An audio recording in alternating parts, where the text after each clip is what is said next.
the Head of Communications at NSFAS, Ubabu Ishmael Mnisi. Welcome to this briefing by the Department of Higher Education and Training. The purpose of this briefing, ladies and gentlemen of the media, is for the department, through the Minister, to come and update the nation on the implementation of the comprehensive student funding model. And as you can imagine, there has been a lot of concern and interest as to how the department would be responding to the funding needs of, in particular, the missing middle. And the purpose of this briefing is to give the sector, but in particular the nation, the detail of the work that the department has been doing under the leadership of the Minister in this regard. And without much waste of time, I would now like to take the opportunity to invite the Minister to come and address the briefing on the comprehensive student funding model. Over to you, Minister. Why is it so hot here? What is the reason that this place is just so intolerably hot? Air conditioning is not working. Where are the GCIS bosses? They are not at work today.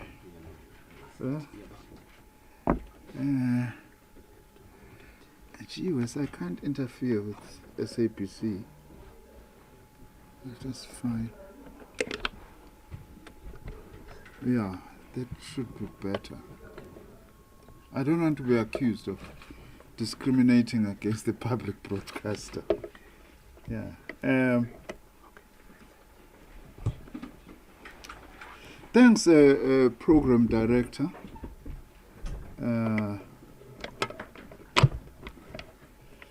Mr. Verimpele. Let me greet our Deputy Minister, Mr. Putimanamela, the Director General of the Department of Higher Education and Training, Dr. Nkosinathi Sishi, Dr. Masha Sotigwa, who is Deputy Director General responsible for university education at the DHET, NSFAS board members who may be present here. I haven't seen any. Also, we are joined by Mr. Ishmael Mnisi, who is Head of Communications at NSFAS. Members of the media, thank you very much for coming to cover us on a Sunday. And greetings to all South Africans. On the 24th of May, 2023, when presenting the budget vote of the Department of Higher Education and Training in Parliament, I indicated that we were working towards finalization of a new comprehensive student funding model based on the consideration of the recommendations of the Ministerial Task Team on the comprehensive student funding model, which was chaired by Professor Mdose, the Vice-Chancellor of the University of Zululand, deputized by Professor Peterson, who is the VC and Principal of the University of the Free State. I indicated then that through the comprehensive student funding model, we'll introduce measures to support all the categories of students, including those who are currently not supported by the NSFAS bursary and funding policy.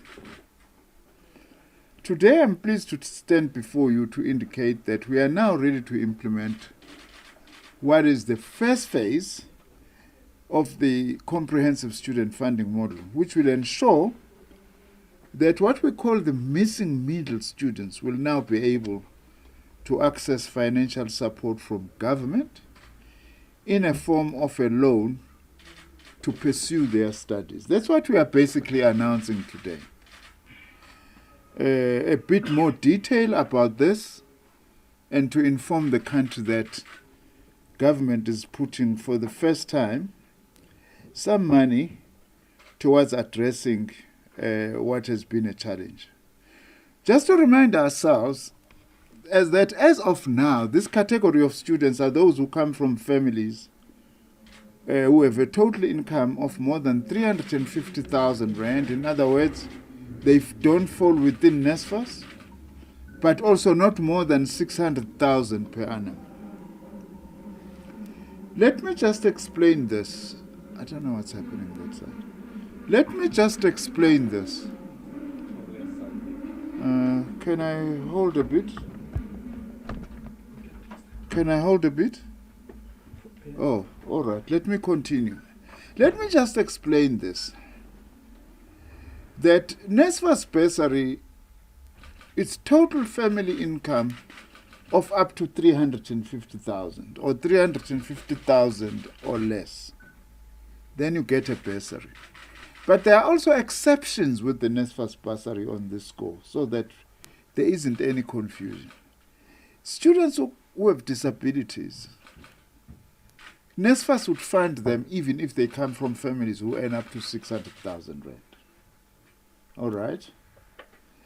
Also, if you have got more than one student at university as a family, NSFAS also does allow for appeals, so that NSFAS could consider funding those students even if the parents are earning more than 350,000 but not more than 600,000.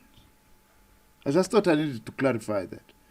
Otherwise, other than those who are earning up to 350,000 and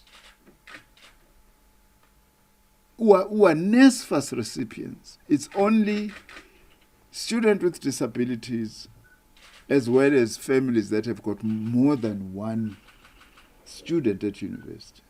Otherwise, the rest then are going to be covered by this missing middle loan scheme. This is a very important milestone in the commitments of the ANC-led government to advance a better life for all as we celebrate 30 years of our freedom. This loan scheme will be administered by NSFAS, which is required by law to actually offer and manage. It's mandated in law to offer and manage student loans based on Section 19 of the NSFAS Act. NSFAS truly represents one of the most progressive and successful efforts by the government to systematically break the legacy of intergenerational poverty by ensuring access to post-school education and training. Between 2019 and 2022, let's repeat this, NSFAS has disbursed 123 billion rands distributed across 2.9 million students or beneficiaries. As an administrator, NSFAS will deliver on front-end services, that is user interface, and where appropriate will partner with public or private financial institutions, as well as universities with experience in running student loan scheme to provide back-end support and other services. In other words, NSFAS is going to specifically look for partners to enhance its capacity to manage the scheme as required in terms of the law. NSFAS will also be using existing capacities in the universities to work and oversee the steady growth of capacity in the loan unit to service the scheme. When we make further announcements after the official release of the matric results on the 18th, after the 18th, NSFAS will provide further details on the full implementation plan of this loan scheme, which is what they are finalizing at the moment. But we thought that returning students in particular, but not only them, we will also be looking at new students who are going to be coming. It's better that we announce this now, separate from the other announcements we'll be making about responding to matric results. Now, before I provide further details on the implementation of which we call the first phase of our comprehensive student funding model, let me remind all that South Africa's post-school education and training sector is one of the biggest, if not the single largest in the African continent, with highly developed institutions that feature in the global arena of international education, training, research, technology development, and innovation. South Africa also, by the way, has the single largest research infrastructure on the African continent. When the sixth administration took over in 2019, Spending on education as a proportion of overall government expenditure was 22.7% in 2019-2020 and 7.2% of gross domestic product, far exceeding the benchmarks, by the way, set by UNESCO, which is the United Nations Agency on Education, which recommends allocating 15 to 20% of public spending to education and 4 to 6% of GDP to education. We are higher than the standards that have been set by the United Nations on education. I must indicate that as we draw closer to the end of the 6th administration, we are continuing the spending. For instance, what we're going to be putting now for the missing middle is actually going to raise the amount government spend to support education. This illustrates that this government continues to spend a large share of its national budget on education, both at the basic education and post-education and training levels. The ministerial task team that I spoke about, led by Professor Mtose, reviewed a number of solutions to what we call missing middle funding, outlining a number of loan and bursary options already available within the student funding landscape. Again, let me just explain this quickly. Part of moving towards a comprehensive student funding model, we will have to actually look at all government funding, all bursaries or loans that are given by government as a whole and at different spheres. Because other government departments give bursaries, provinces give bursaries, municipalities give bursaries. All that is government money that is being spent on education. So part of our work as the Department of Higher Education and Training will be to pull this together so that we have one central port that we can look at. That is what we are going to be developing during the course of this year and maybe in the next year as well. Now, the ministerial task team was carried out in 2 phases. The first phase was to support immediate recommendations for the 2024 academic year, which is what we are presenting today. But the second phase was to make medium to long-term recommendations for the future funding. We've got those. They've been approved by Cabinet in principle, but then we are going to be further implementing those in the coming years. The ministerial task team reported to me in July 2021 and also made a presentation to Cabinet on the 22nd of June 2022. And the ministerial task team concluded that it is possible for government to develop a comprehensive and universal financial aid solution that is affordable and sustainable in the long term. This comprehensive and universal financial aid solution will resolve the ongoing challenges that affect post-school institutions on an annual basis. We are working really towards breaking this repeat year in after year demand for funding. This is going to go a long way to actually address that from 2024. Following Cabinet's directive, the department consulted various stakeholders, including student and labor organizations, the vice-chancellors, the Banking Association of South Africa, the BBBE Commission of Government, the Public Investment Corporation and National Treasury. Consultations also took place with the Department of Trade Industry and Competition, Business Unity South Africa, National Economic Development and Labour Council known as NEDLAC, ICSASA Student Financial Aid Program, the Public Protector, COSATU, the South African Democratic Teachers Union, the BBBE Commission, as I have said, the Department of Cooperative Governance and Traditional Affairs, the University Chancellors Forum, and the South African Human Rights Commission. I also do need to say, by the way, that we are now also beginning to work very closely with the Department of Performance Monitoring and Evaluation so that they are able to assist us in assessing the impact of all these interventions in government performance and in the performance of our own department.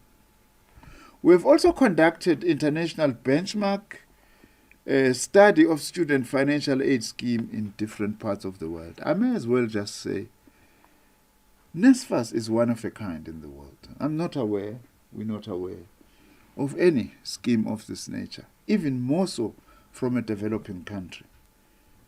By the way, what sometimes people write DG and say, yeah, but Germany has got a free higher education. Why are you not having free higher education?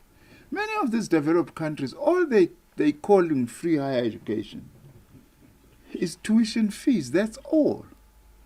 NSFAS is tuition, it's accommodation, in some instances it's transport, it's food, it's books, and it's pocket money for incidental expenses. No scheme provides for this. So usually when people compare us to other countries, they are comparing apple and oranges. There is no scheme that we are aware of this kind that we have. The work on the other bursary and scholarship funding in the university system shows that 161,000, just over that, students in the public university system received bursaries from sources other than NSFAS. That's what I was talking about. That there are other sources as well that are funding students from government. As we gradually implement our comprehensive funding model, we'll continue to work with all funding stakeholders to ensure that we consolidate these multiple bursary schemes to ensure that we have a consolidated and efficient loan and bursary system in South Africa. But this is a good start that we are implementing today. Why do we say it's a good start also? A number of universities have got loans to deal with the missing middle. So we are making a contribution, a significant contribution also to that. The 2017 National Income Dynamic Study data estimates that 85.6% of all households in South Africa will fall in the low income category, earning less than 350,000 per annum, in other words, if you are talking about the earning capacity of South Africans. And 11% of households fall into what we call the missing middle category, between 351,000 and 600,000. This tentatively means that currently our ANC-led government funds approximately 85.6% of students who are from the poor working class families who have been admitted to institutions. We need to qualify that. Government will now be expanding its funding through the loan scheme to the 11% of the missing middle students.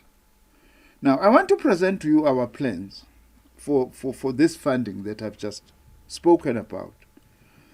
The implementation of this is divided in two phases. Phase 1 is going to be this year, 2024 to 2025, where we have committed as government the initial capitalization fund totaling 3.8 billion rand to support the loan scheme in 2024 for the missing middle. 3.8 billion rand. This amount comprises of 1.5 billion from the National Skills Fund and 2.3 billion from Sector Education and Training Authorities, SETAs. This amount we estimate will fund 47% of the missing middle students. That is 31,884 in terms of our estimate of the estimated 68,446 students in the missing middle category. So this is going to fund half immediately of the missing middle students, which means the rest, we are of course going to be working with the universities so that those universities who are able to fund this are able to also assist in giving loans to the missing middle students. Of course, on our part, we also have to make sure that your poorer universities, we pay particular attention to them, though they have got a very small number of missing middle students. On the implementation of this scheme, we have also committed funds to revive the NSFAS ICT systems, including NSFAS's own loan system, which they have.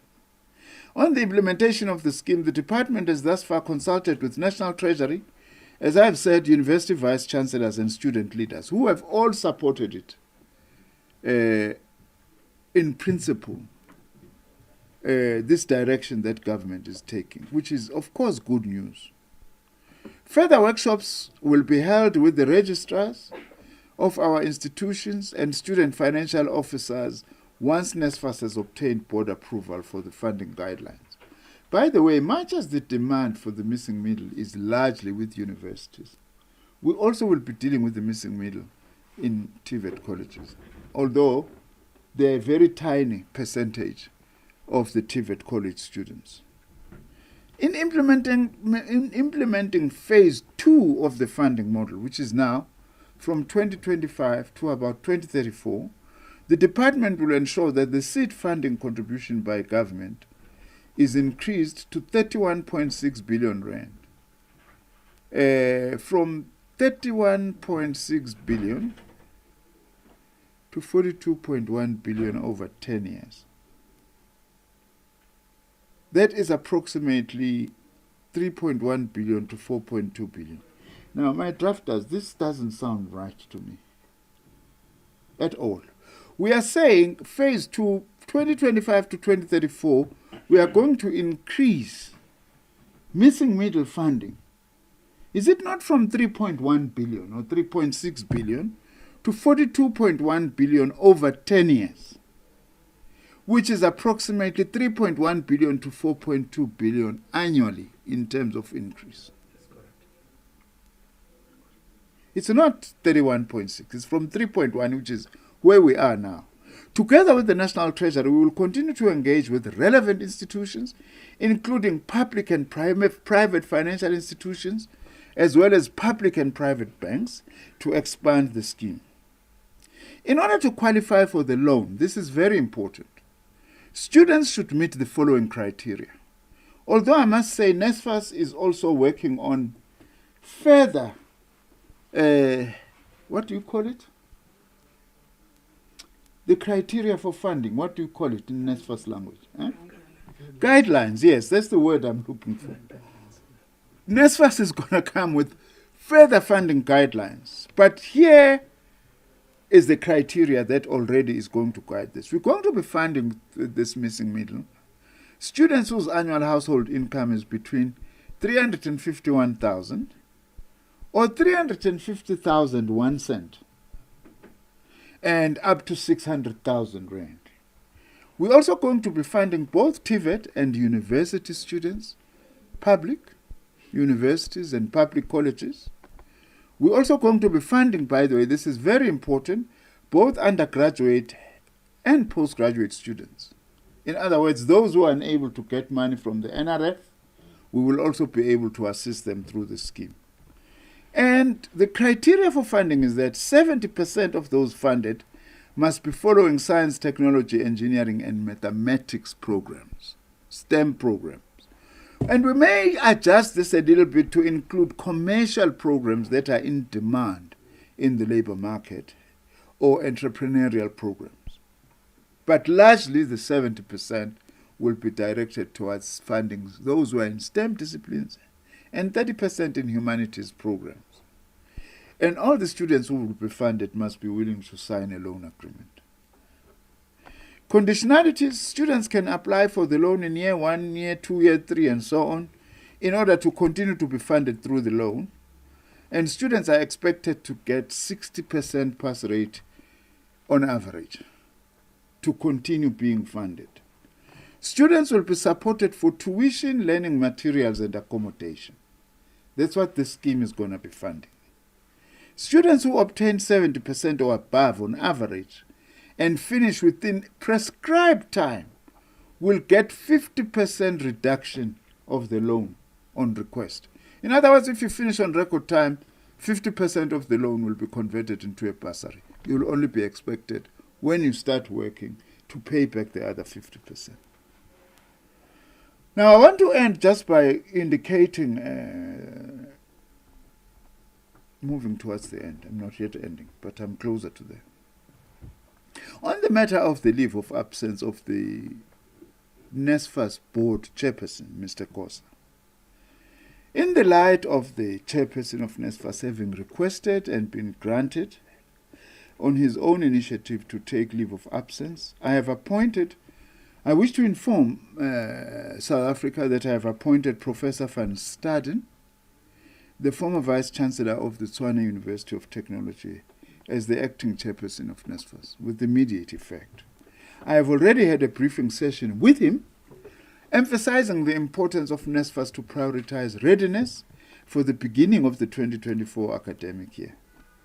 The acting chairperson will also prioritize the employment of a new CEO and fully implement the Werksman's report that was commissioned by NSFAS to look at corruption and other shenanigans that were taking place, especially around the service providers who were providing allowances to students.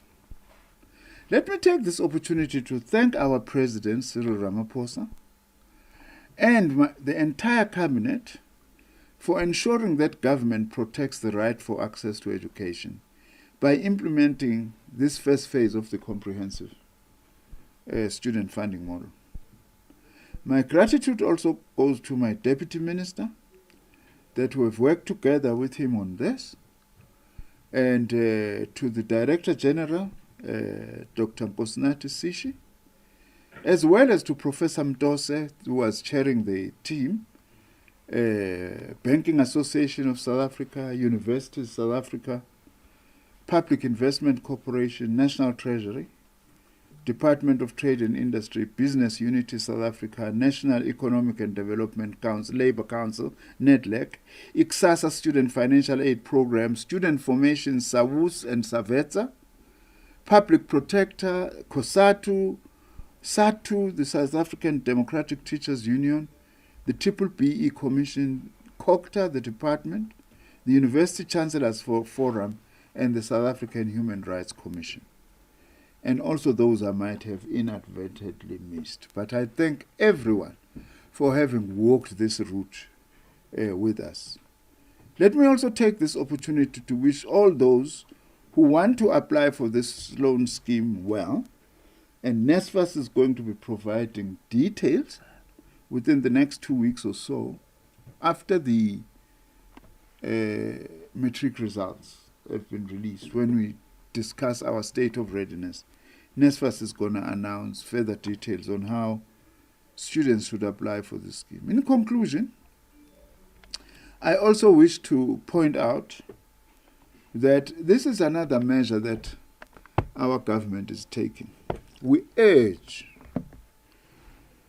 our students and parents to make use of this and grab such opportunities with both hands, so that we continue to support funding of education and funding of students in our country. Thank you very much.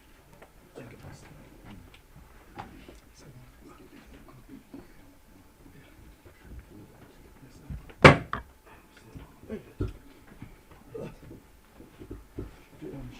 Sure. Thank you, Minister, for that. Ladies and gentlemen of the media, this is now an opportunity for you to ask any questions if you've got any, to clarify yourselves. And what we would kindly request is, as you ask your questions, please just identify yourself as to which media house you belong to. And we will take about 3 rounds of questions, and then thereafter we will wrap up the media briefing. You may now rise to ask any questions if you've got any.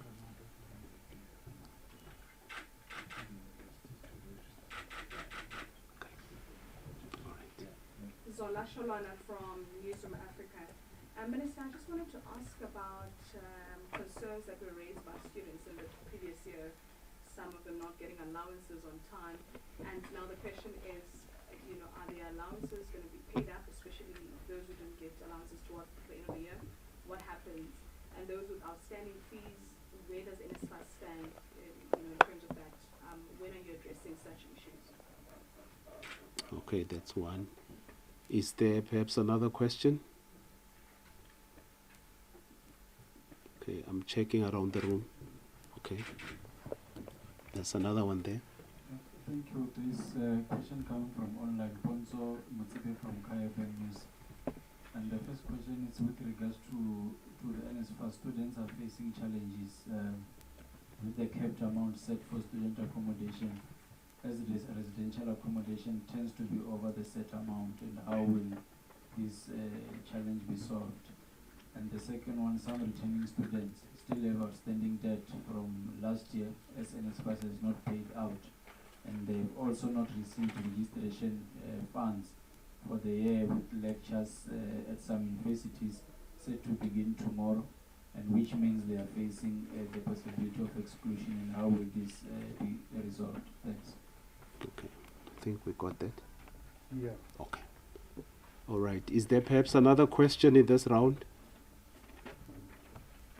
Okay.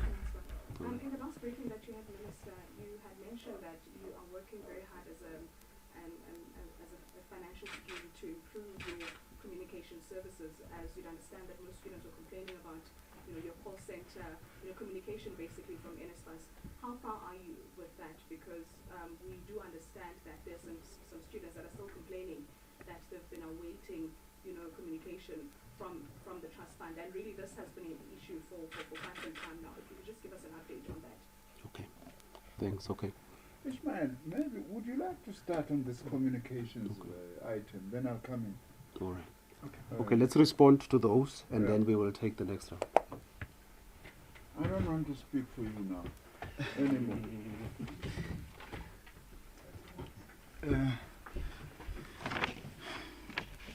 Thank you very much, Minister, and the entire leadership.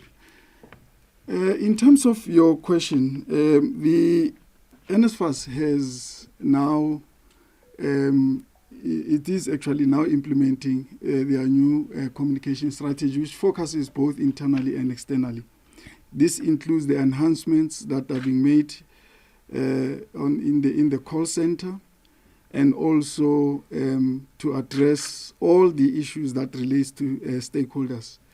There has been numerous engagements thus far on the issues of outstanding allowances, and NSFAS will communicate that as promised, that by the 15th of January we would have concluded that process. But secondly, in terms of the consultations with various stakeholders on the funding guidelines broadly, NSFAS has been engaging with both the vice chancellors and the principals of colleges.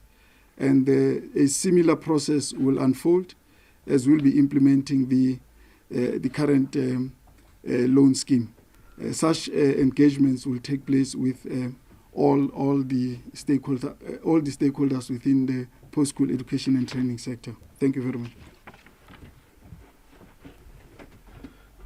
There's one thing that you missed, that Ishmael has been appointed. Yeah, thank you very much. By the way, Ishmael has now been appointed as a full-time head of communications and spokesperson of NSFAS, because they haven't had that for quite a long time. And that's part of improving communications, which we welcome as the department, because as the department, we don't want to be communicating on behalf of NSFAS. NSFAS must speak for itself. It's got the authority to run the scheme. Allowances, yes. I have raised this. I've met, by the way, with the board of NSFAS now, twice, right towards the end of last year and beginning of this year. And I've been emphasizing with them one thing, and I want to repeat this. If SASSA is administering grants to 18 million South Africans, why should NSFAS have a problem in properly administering 1 million grants? I'm not saying that because I'm not aware that we haven't also properly, the DG will agree with me here, funded the administrative capacity of NSFAS. Because 1 million is nothing really, given the fact that we pay 18 million social grants in South Africa. So with the necessary support. But I've said to NSFAS, make sure that one student not paid an allowance a month is too much. Is one too much already. And we have agreed. In fact, in my discussions last night with the incoming acting chairperson of the board, I said, Go and quickly, well, he was on the board already, though not for a long time, but go and familiarize yourselves with everything that needs to be done to make sure that we start the academic year in the manner in which we want to start it. I also, by the way, need to emphasize this without speaking for NSFAS. We still have many people who are chancing NSFAS. And that's a reality that the Auditor General has been on our case about. That is where we feel that students do not meet criteria. We tell them, but they've got an opportunity to appeal.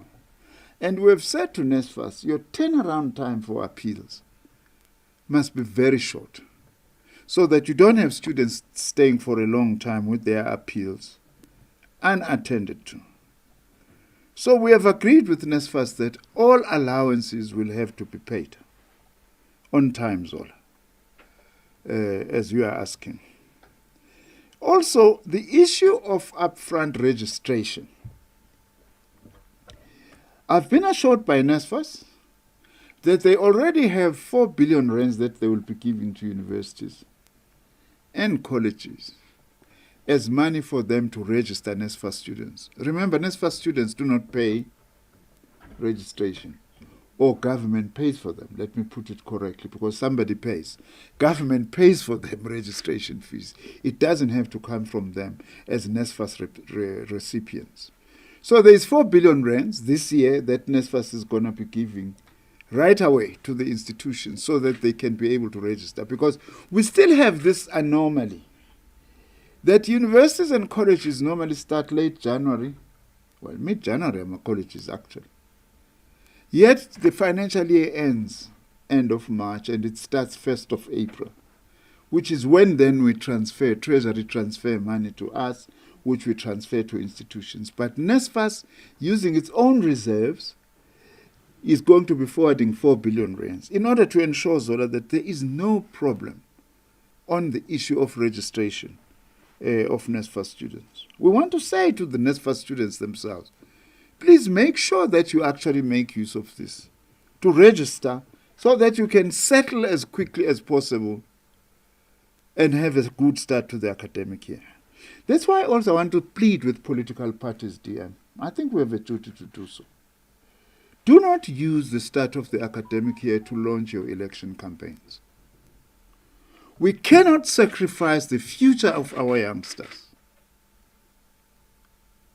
by having political parties trying to use their influence to destabilize the start of the academic year, thinking that they will get votes. We can't be trading our young people and their future for narrow, petty party political reasons. Now, Kaya FM, we are asking an important question on the capping of student accommodation, what NSFAS pays for student accommodation. We've been engaging with the universities and the students on this matter. The fact of the matter is that 87% of our universities and colleges accept this cap of 45,000 rand as it was last year. That is reasonable. The 13% are saying we are battling. Our accommodation costs more than 45,000 rands per annum. Now, we are engaging with the universities South Africa, Marcia. If you want to add on that, please feel free. We are engaging with them so that we try and find one another. Because also there is a chancing and exploitation of government. People tend to think that if it's government money, you can just do about everything that you want to do and be able to just charge exorbitantly. We have to contain that. That is why, by the way, the other matter that I need to clarify that is in the media and people are also is deliberate distortion.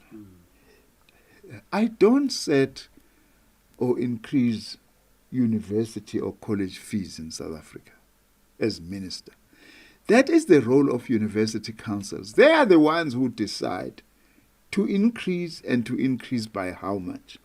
All I do, since fees must fall, is that I provide guidelines and a framework to say, you shall increase university fees by no higher than this. That's important because we're also protecting NSFAS with that.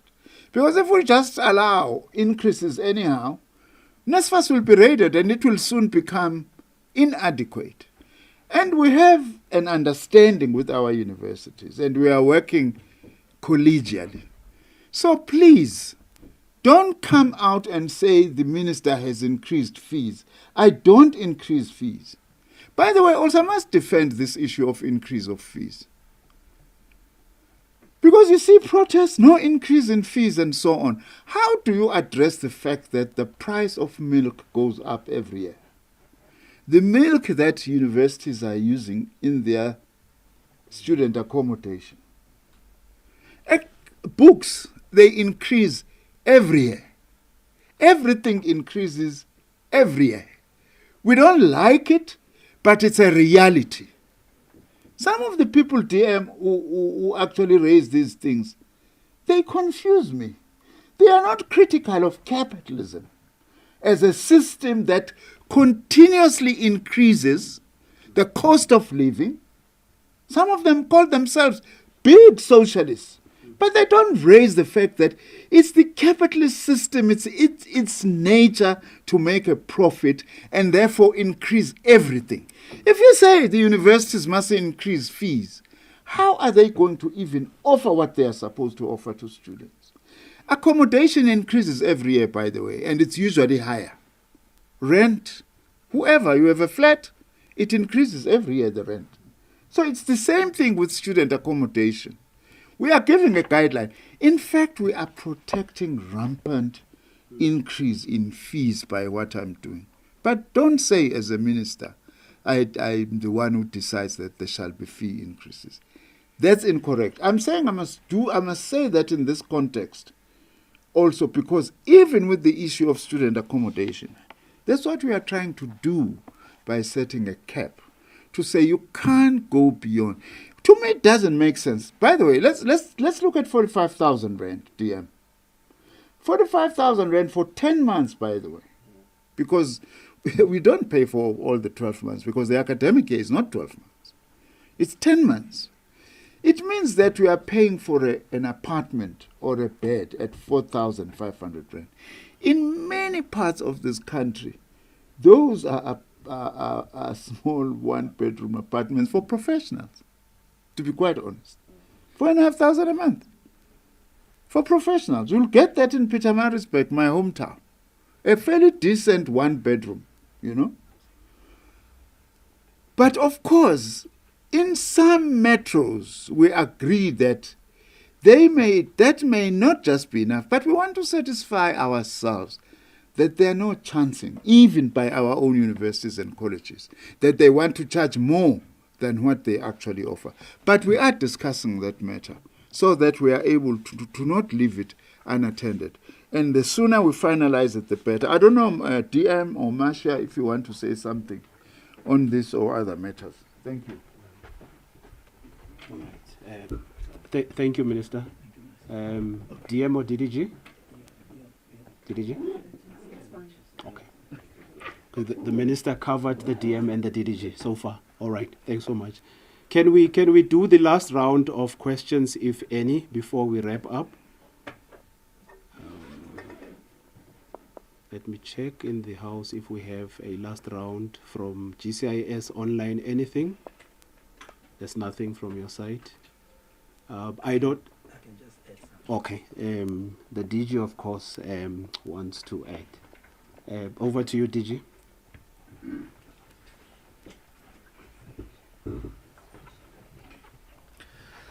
Good afternoon, ladies and gentlemen. Thank you very much, Program Director. Our new fresh from the box MLO in the Office of the Minister, Mr. Velimpel. Ladies and gentlemen, I think it's important that I introduce him. In this way, we trust that this continues to increase and improve our capacity to communicate with you. I wouldn't like us to miss the opportunity of what is actually the occasion today. and spend most of the time discussing the operational issues at NSFAS and miss a historical moment. And that historical moment is an attempt by government to making sure that those young people in our country that are not able to access NSFAS funding, we are making an announcement of government work that has started by our minister a number of years ago, appointing the ministerial task team led by Professor Mdosa to start looking at a comprehensive student model. You are aware that an announcement was made by the minister to say these are the recommendations of the ministerial task team.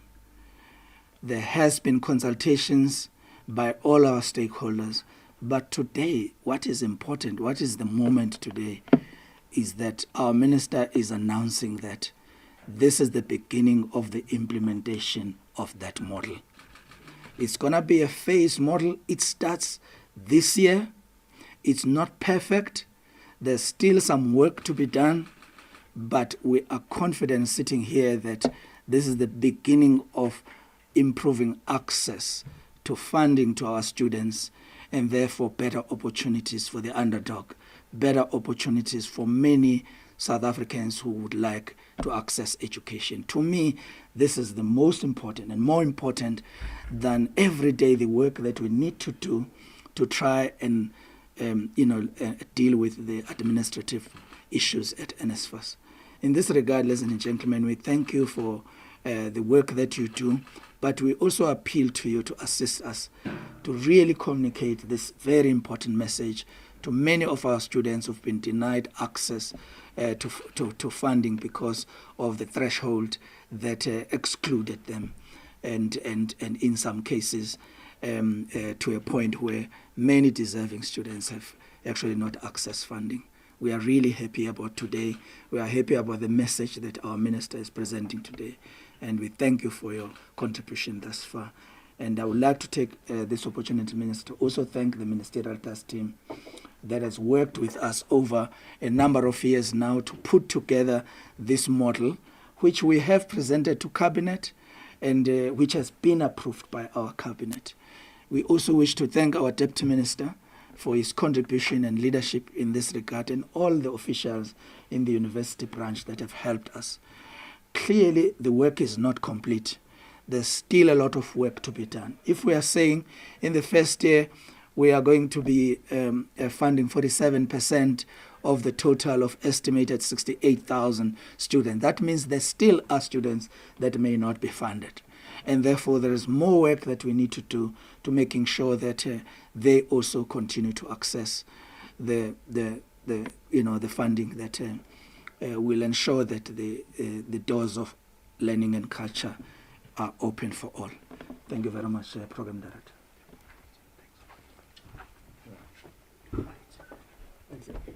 Thank you, DG. Thanks so much. Thank you, Minister. Thank you, Deputy Minister. Thank you, DG.